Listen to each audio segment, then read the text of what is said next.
but technique. So mechanical, also many years ago.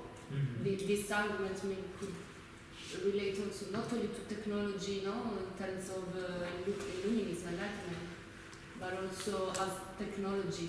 For example, artists of 1000th century were technicians, basically. Yes, exactly. So creation of the conceptual art is something very recent. Yes. So you are saying that this is kind of self-evident? No, but if we look to the world, I mean, it doesn't relate only to technologies, I think. It's related to technique. That's right. You're absolutely right. Yes, that's correct. And in this way, could every technique is both physical and creative. And the most basic, I mean, the first technique, life, is both creative, because life has to be created.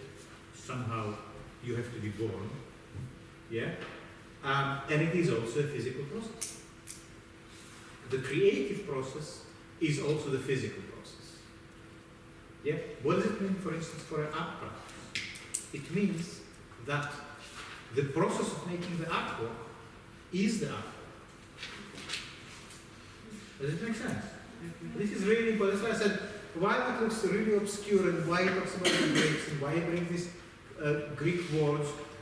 He really has an interesting message. He says, it's not so much about the image you get in the end. The creative is not the image, is not the goal, is the process, is the way. Just as in the very beginning he said, the way to thinking is extraordinary. It's the way that really matters. The way, the process, is itself the creation. Now that might help to explain, for instance, or to try to think about some performance art. Maybe in live art and in performance art, one of the central concepts that comes across is that it is the event itself that matters, not. It is the event itself that matters. The event is the message. The event is the image. The fact that it happens kind of matters just as much as what it is about. Maybe it's even not that important what the performance is about. What really matters is that it takes place. It takes place in space and time. It engages. It creates something. What it is about, what is the content, maybe matters less than the actual fact that it happens. Does it make sense? So that's one way to look at, whether it is in your practice or in someone else's, how the live event can be constituted. But you could also ask, how can I make any of my artworks a live event? It doesn't need to have me standing there. It doesn't necessarily need to have an actor to be a live event. How can you make your work, your painting, your photograph, your installation into a live event, into something where the fact of it happening carries some gravity? Not only what it is about, but the very fact of its presence. Does it make sense now? Do you start to understand why we put so much emphasis on installations in this course? Why we don't just ask you to bring what you've been working on and put it on the table? Why? To make an event, live event, of art. Exactly. When you install the work in this space with Suki, you create a live event. You create an event. That really what is at stake. How to reconsider the work in terms of the event of it happening. And you can see how in Heidegger some of this understanding is being extracted precisely from thinking about technology, because Heidegger says what technology brings forward, the insight technology affords to us, is not that that's what this dog looks like. For the photographic technology affords us another insight besides somewhere there is a dog that looks just like this picture. Yeah. And this insight is to do with that inseparable link between the making of something or its industry and its poetry. It's this that the two are inseparably linked. It's a complicated thought, but it's very interesting. I think it's quite fruitful to consider it in relation to your practice. In your own practice, whatever it is, there is a physical process and a poetic process. Yes? There is something physical in your work, and there is something poetic in your work. If it is not poetic, then maybe it's not a work of art. Well, maybe it's definitely not poetry if it's not poetic. If it's not physical, then what are we talking about? What is it? So it's both physical and poetic. Yeah? And Heidegger says, don't let one overcome or dominate the other. Don't put them in a dialectical relationship. Understand that the physical is the poetic. You don't need to search for meaning. It's already there. The meaning is already there. It is in the making itself.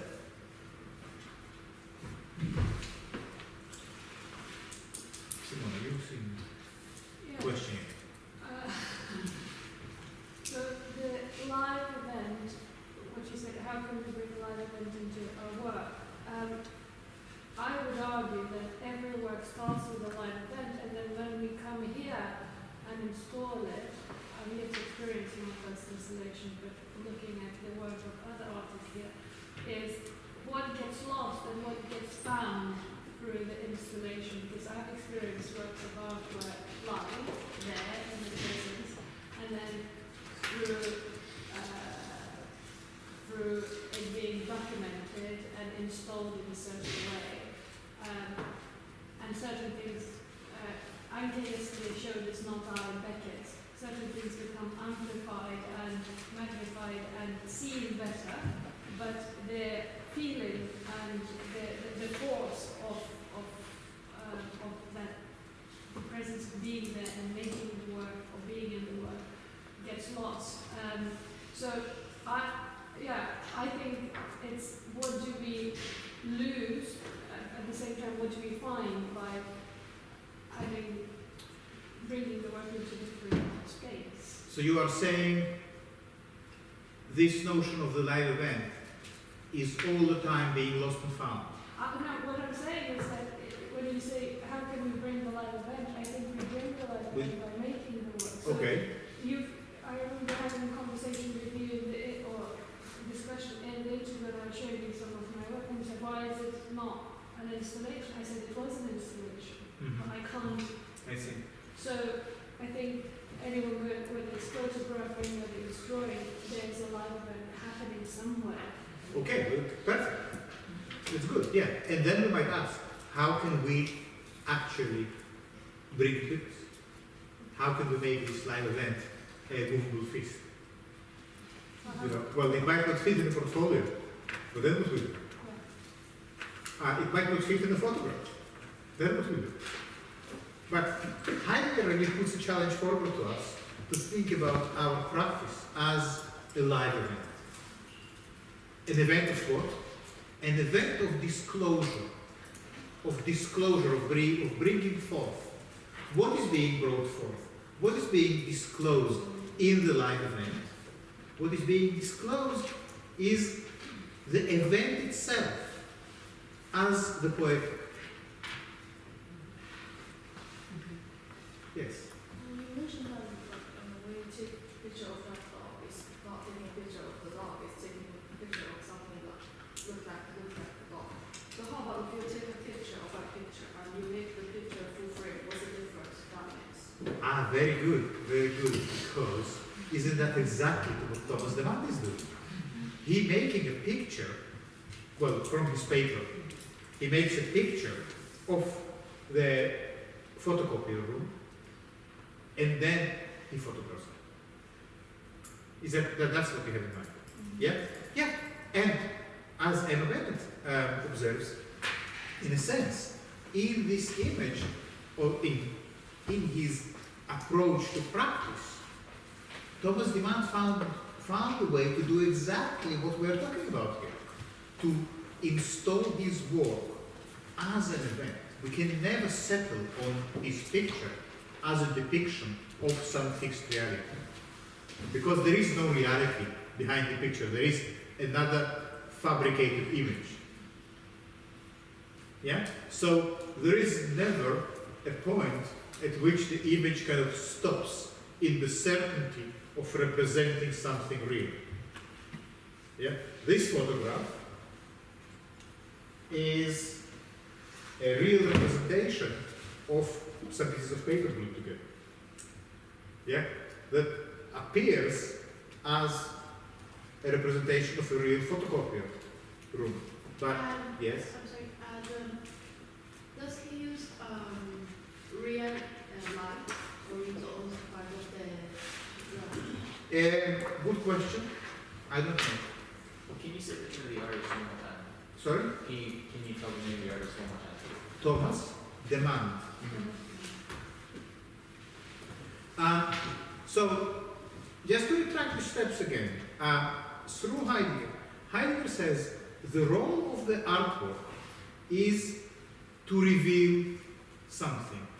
To reveal what? To reveal the intricate merging of the physical and the poetic. Now, if Thomas Demand made a picture of a real photocopier room, it would be a picture of something physical. Yeah? Heidegger says that's not good enough. That's one-sided, loop-sided.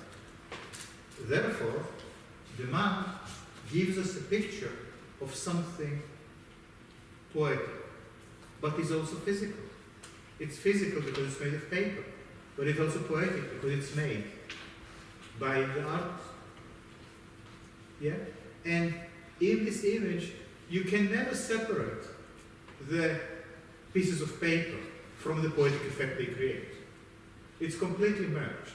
It's not paper anymore. It's photocopiers and lights and everything. And yet, well, it is just pieces of paper. And, you know, the photocopier room is a place where a lot of paper gets processed as well. Yeah? So, do you see how it's possible to see how Thomas Demand in his practice responds to this Heideggerian challenge of making art that reveals or brings forward that thesis, the physical and the poetic arise together. And you might say, well, isn't that kind of trivial thought? Maybe it is the most trivial thought.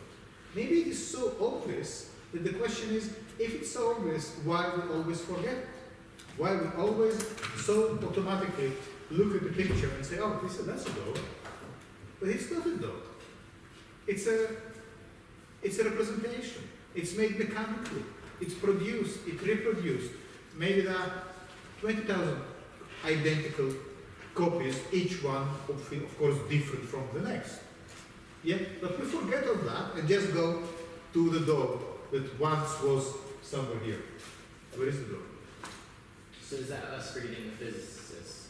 Or is that us forgetting the voices? I think it's definitely us not getting the dog. The physical and the poetic. But Demand, you might say, that Demand gives us both. Because his dog is made of paper to look like a dog.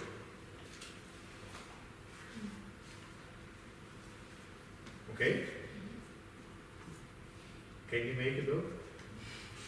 And Emma Bennett observed, she said it's interesting how there are never any people in his images. And indeed, if there were people, what they will look like? Will they look like, let's say, people in South Park? Like paper cats. Well, obviously, we will notice. That's in her brilliant article. That's exactly the point Emma is making. We will notice that they are not real. It's much harder to make a kind of realistic human being than the realistic photocopy from paper. Yeah? So what? Well, you could, of course, imagine kind of photographic models, something like that. But I think this is quite a interesting point about the limits of, or the requirements of this approach to art, to somehow not to be anthropological, not to put the human in the center. Yes, Vishal. If I'm not sure what he means by something being poetic, if he refers to it as language. What's poetic? Yeah. Well, isn't it interesting how language is both physis and poesis? I mean, language is physical. You need to go. Okay. Language. Well, let's say you can make very rational and logical statements in language. You can say, this table, the table is a surface on 4 legs. Something like that. This would be a rational, logical description. You can say 5 plus 2 equals 7. Or you can say gibberish. Or you can say poetry. Or you can write, like James Joyce's Fading and Wake. You can do both things in language. You can do the poet and the descriptive. So language has this duality, this ambiguity about it. Yeah? But the poetic he refers to here when he says it's a relationship between the physical and the poetic. What? I'm just not clear of what he means by what is poetic? What is poetic? How do you understand poetic? Poiesis? He says, physis is indeed poiesis in the highest sense. The physical is the poetic in the highest sense. Poetic, well, is it like art? The poetic?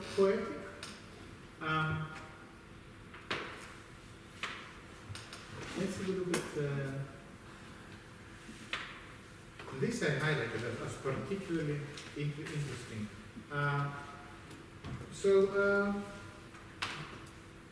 Let's have a look, and then we will see which that answers the question. Let's have a look at this. Could someone read that?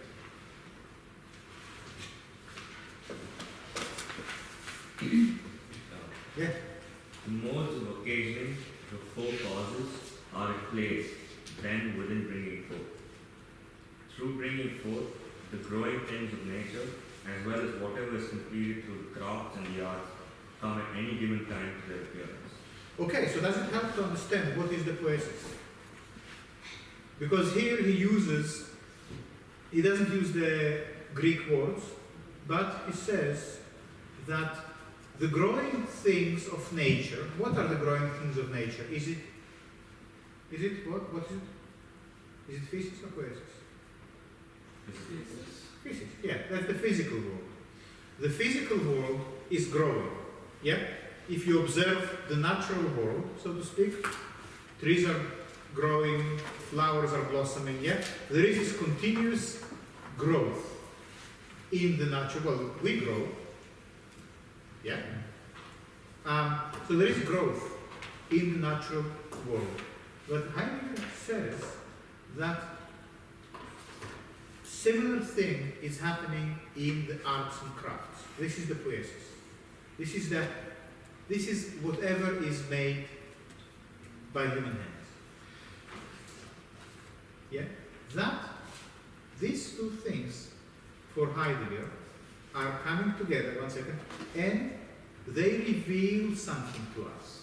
Yes, Max. But the growing thing of nature, they are also poetic. No, the growing thing is the physical, and the craftsmanship is the poetic. The arts is the arts and crafts and the arts is the poetic, and the growing things is the physical. But that would mean that we assume that it's a human point of view.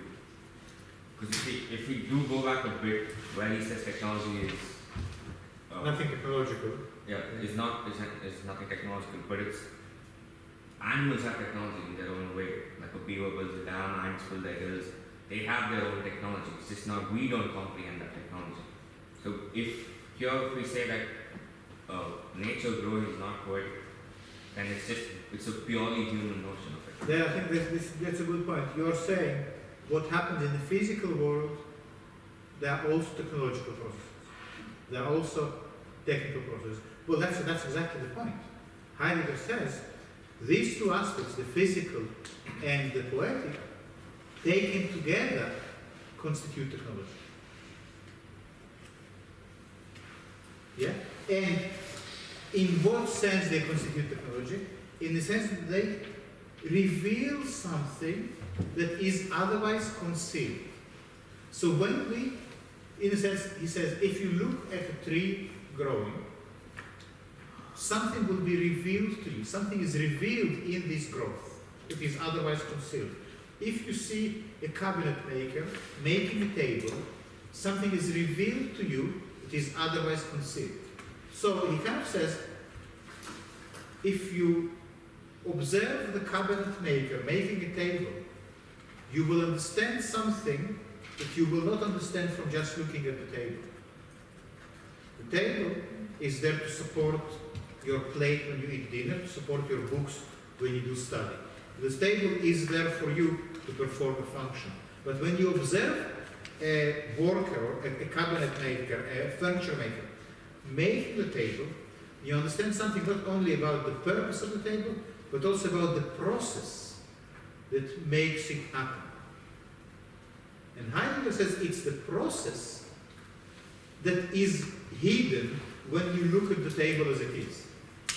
I look at this thing, at my flask, that faithfully helps me as illustration in every session. I look at this flask, and what I don't see is the process that put it in my hand. I know that it can hold hot and cold liquids. I know that it will not spill if it stands straight. If I put it on its side in my bag, I will end up with a wet bag. I know these things about it. I know how long it can keep the tea warm. What I don't know is how it was made, where it was manufactured, by whom, wow, you know, the whole story of this thing being produced, technologically, of course, and then placed in my hand. So Heidegger says, go observe how this was made. You will understand something that you will not understand from just looking at the thing alone. And then it will become extraordinary. That's it. Yeah, that's exactly it. Do you want to repeat it? Sorry. Do you want to repeat it? And then it will become extraordinary. That's right. Once you bring the process to dwell in the flask, to bear on the flask, the extraordinary appears. Because until now it was hidden. What was hidden? The process. The process is a kind of mystery, isn't it? Each one of us is here around this table now due to a certain processes of various kinds. Biological, economic, technological, emotional, I don't know what kind of processes, but some processes had to happen for you to appear here. Yeah? Even David was a process that took you from your bed in the morning, through the kitchen, through the shower, through the bath or the tube, up to here. Yeah? But that's the one thing that we cannot see. And Heidegger says, find a way of bringing that with you. Find a way of bringing the process with you. So here we have the dog. And why do you think we put the dog on the cover of a philosophy and photography magazine? Is it because it's a secretly it's a dog magazine?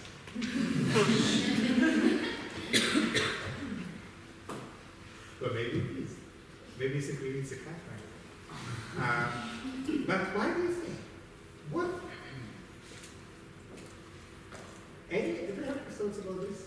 Because I think there is some similarity here between this image and the image of Thomas de Man.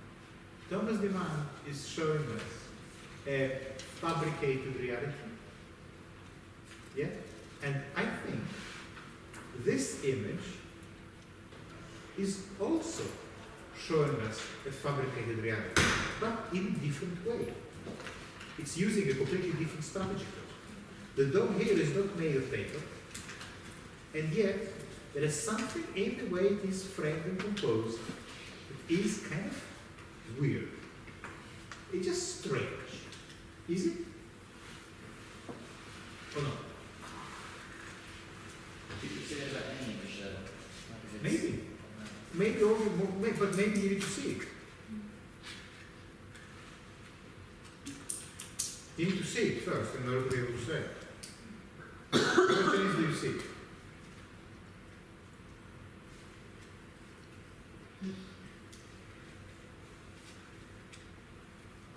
The artist is Shari Hart, and the series is called Dog Portraits. And I'm sorry, it would be much better if you held it in your hands and you got a closer experience.